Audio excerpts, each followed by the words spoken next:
Give the sequence number to each action of Amar as they happened in the story.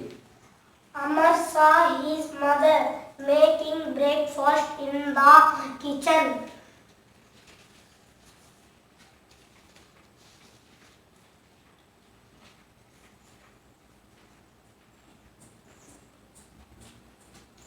He ran to the bathroom.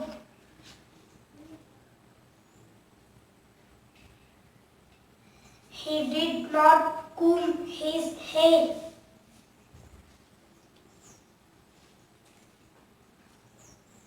He was running down the street.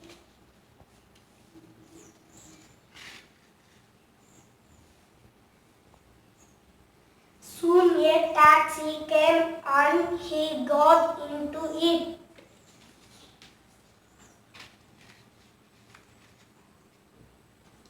He pushed the front door of the school.